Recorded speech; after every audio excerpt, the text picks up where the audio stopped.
Welcome to Startup Hack. Today we're going to talk about why you don't need Scrum, you just need to do Kanban right. Hi, I'm Spencer Thomason. I train the best developers here at Startup Hack. We take a developer with zero experience and train them in 3 months, but more on that later. So let's talk today about why you chose Scrum instead of Kanban. If you can't answer that question, then chances are you didn't choose Scrum, someone else chose it for you. So even in the rare case that people can't answer that question, they reveal their deep misunderstanding of Kanban by mentioning one or more of these reasons. Scrum makes team more responsive. Scrum makes estimations easier. Scrum makes work visible. Scrum reduces waste. Scrum creates cadence meetings. All of these reasons above apply to Kanban as much as they do to Scrum. The difference is that Scrum completely ignores your process nuances and tells you exactly what to do and how to do it. In a way, Scrum is like a manager's training wheels. It prevents them from bruising their knees, but also prevents their teams from being as fast and dynamic as they could be. Kanban, on the other hand, establishes principles. Once you understand these principles, you can tailor them to a particular situation and better obtain much better results. Managers who master Kanban's principles don't need training wheels. Whether they're riding a bike or a motorcycle, they just need a few laps to understand the circuit, optimize their strategy, and overtake competitors. And no, I'm not saying Scrum doesn't work. I'm saying the exact opposite. Scrum does work, but it works for the same reasons that Kanban does. The difference between them is that Scrum is slower and more prescriptive, and thus less adaptable, or as I would say it,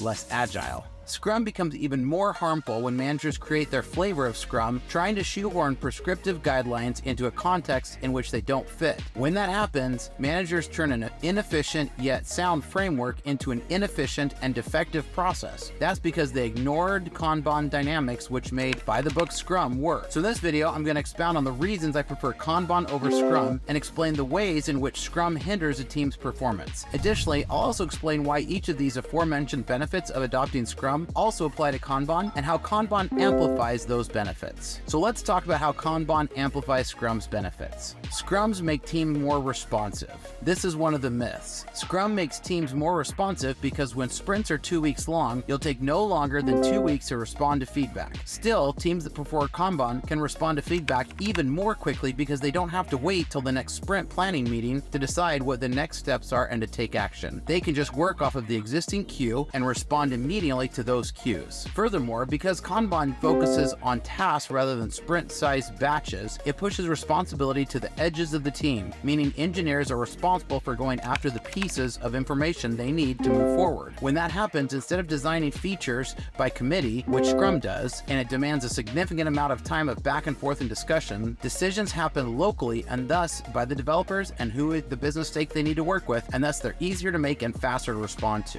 Additionally, fewer people are making decisions leading to fewer assumptions. Fewer assumptions in turn lead to shipping smaller pieces of software more quickly, allowing teams to truncate bad paths earlier. So I see this a lot when you're in Scrum and you're doing a planning meeting and suddenly everybody in the room has an opinion about this story that's going to be worked on or this feature that's going to be worked on. When really the stakeholder needed an opinion and the developer is going to build it needs an opinion. And a lot of times you're trying to weigh in 10 to 12 opinions when really you just needed 2 people to work on it and get it done. Now, the next myth that we're going to talk a little bit about is how Scrum makes estimation easier. Scrum shortens planning horizons by limiting batch sizes to 2-week sprints. These 2-week-long batches are better than year-long batches because there's less room for error when estimating fewer tasks. Furthermore, errors become less critical because you can course correct earlier. However, because Scrum is still a push-based system, it still requires you to do some form of estimation so that you know how large will be the batch you must push. This demand for estimation leads to an unproductive and unnecessary estimation meeting. These meetings are unproductive because they cause developers to spend time debating whether something is worth 2, 3, 5, 8, 13 story points instead of actually being in there writing code. They're also unnecessary because if you feed the system with more work as soon as software comes out, estimations don't even matter. If they just have a queue of things to work against, they can go right into the next item. That's not to say that you can't accurately estimate software tasks unless they know exactly what piece of code must be written, in which case it would probably be better to just write that code instead of thinking about it and doing useless planning. So Kanban, on the other hand, is a pull-based system. In Kanban, processors pick new work items whenever they're ready for more work. Therefore, instead of having to estimate tasks, you simply focus on ensuring tasks come into the system at the same rate that tasks come out of the system. When that happens, all you need to do is prevent the system from starving, which is much easier to do than estimating tasks accurately. And that's because Kanban originally came from assembly lines. It was developed by Toyota, and as you think about it from an assembly line perspective, as long as things are coming in, then you know they can be coming out, or as long as they come in at the same rate they come out, then that will be an estimatable path. And that's more along the principles of Kanban. So the next myth I want to tackle is how Scrum makes work visible. Now, I find this reason to adopt Scrum extremely ironic. It's ironic because the way Scrum makes work visible is by adopting a Kanban board. I don't think this topic would need any further explanation because the simple fact that Kanban boards were made for practicing Kanban should be a strong enough argument. However, it's still worth highlighting that making work visible by itself doesn't make any difference if you don't actually use that visualization to take action. In Kanban, practitioners use the board to visualize which tasks have been stuck in a particular column for too long. They can then assess why that's happening and either cut scope or take further action to remove the bottleneck. There's no particular structures in Scrum that incentivize that to happen because Scrum is an opaque framework. It hides from its practitioners the fact that the more items you have on the board, the longer average cycle times will be. It also offers no advice on how to handle those aging items. The next myth I want to tackle is Scrum reduces waste. So imagine that you own a car factory, which is ironic because, again, that's where Kanban came from. In that factory, there are 3 production stages. First, you make the vehicle's tires, then you attach them to the car's chassis, and finally you assemble the body parts. If you produce tires faster than you can attach them to the chassis, you'll end up cluttering the factory floor with useless rubber. Conversely, if you can't produce tires fast enough, the chassis production will starve. The same problem would happen if you produce chassis faster than you can send them forward to assemble and attach body parts, and vice versa. In Scrum, you must ensure that each part of the process will perform uniformly through the whole sprint because you'll push a 2-week large batch at once. Otherwise, you may create tires more quickly than you could produce the chassis to which you'll attach them, or produce too few tires for further stages of the process to consume. In Kanban, instead of carefully measuring each part of the process and ensuring it works uniformly, you simply focus on rate matching process from right to left, meaning you will only start working on the next set of tires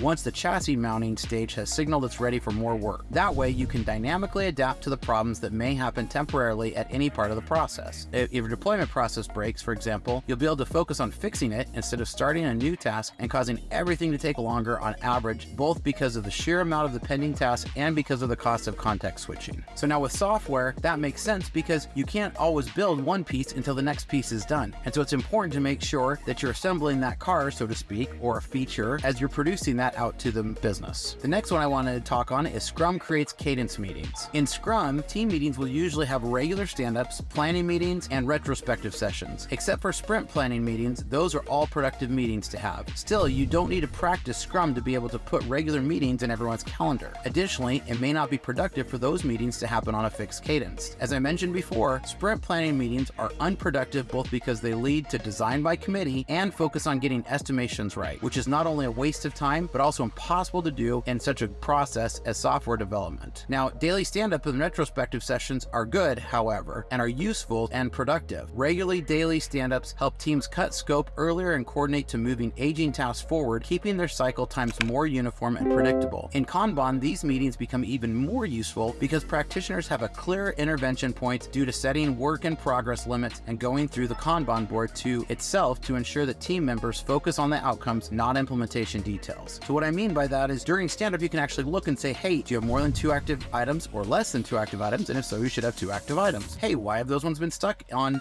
waiting for longer than X? Hey, these items and to-dos are starting to stack up. Product managers, let's work on prioritizing those. Oh, such and such is available. Which one's the highest priority for them to take? Which actually allows the product manager to be able to more formally feed that queue and to be able to work in items that have come in that are high priorities. So I really like Kanban for this reason. Now, retrospective sessions are also fundamental for a team to continuously improve the way it works. Problem with these sessions in that Scrum is that they either happen way too early or way too late. Although it's good for a team to discuss their practices and look for ways to improve them, it may not be necessary to hold a retrospective session if everything is going fantastically well. Also, I find that most retrospectives are being forced on a team to run every 2 weeks, and it feels really repetitive. Conversely, it may be harmful to wait for more than 2 weeks to discuss a systematic problem impacting the current pieces of work or the overall goal if the team is working that the team is working for. In Kanban, there's nothing preventing teams from scheduling regular meetings, yet teams to have the flexibility to schedule meetings whenever they're necessary instead of being forced into a framework like Scrum. So one of the things that I have found is I really like to get into release cadences, either weekly or bi-weekly. And as you do these release cadences, it's good either probably about every other release to work on doing retrospectives and talk about what could improve and what isn't working well. So now let's put all this together. Scrum is not necessarily a bad framework to adopt. It works. However, Scrum is a manager's training wheels. It helps managers get started quickly without to spend too much time designing process in detail. Still, Scrum prevents teams from moving as fast as they could because of its prescriptiveness, how rigid it is. Teams could reap all of Scrum's benefits without having to adhere to its prescriptive practices, which may not work for their particular scenario. Kanban is an excellent way to design those processes because it's a simpler and less prescriptive pull-based system whose sound principles establish the dynamics for creating an efficient system. In fact, those very principles are built into Scrum and are what makes Scrum work. So teams that do Kanban can still be responsive, size work effectively, make it visible, reduce waste, and create cadence continuous improvements and adaptive meetings. Kanban helps teams to be more responsive because it allows them to respond to customer feedback and adapt to week in time frames shorter than 2 weeks. Furthermore, it enables teams to size work effectively because it relies on rate matching instead of accurate estimations, which are almost impossible to do given the stoic nature of the software development process. Such focus on rate matching, when combined with principles such as limiting work in progress, reducing waste, because it incentivizes just-in-time scoping, allows teams to create stories closer to the time at which they'll be implemented and shipped. Finally, Kanban makes work visible as much as Scrum does because the Kanban board was made, obviously, specifically for Kanban, which also determines good practices for reviewing the board and taking action. So most of Scrum's cadence meetings, with the exception of the planning meeting, and in some case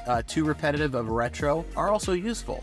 Teams still don't need Scrum to be able to schedule regular events such as daily stand-ups. In some cases, teams may not want to have such regular events. Retrospectives, for example, may be useful if everything is working fantastically well and the team needs to focus on shipping a particular feature instead of a meeting to say everything is going great. So those are some of the reasons I've given. I would love to hear your take on this. Make sure you subscribe to Startup Hack. Also, if you have any friends or family, or if yourself are looking to start an amazing career in developing software, check out startuphack.com. Maybe you've been listening to this because you're a product manager and you'd really like to dig in and learn how to write code. We can help you. We can take anybody from zero to a software developer in 3 months. So check out startuphack.com and like and subscribe to our channel.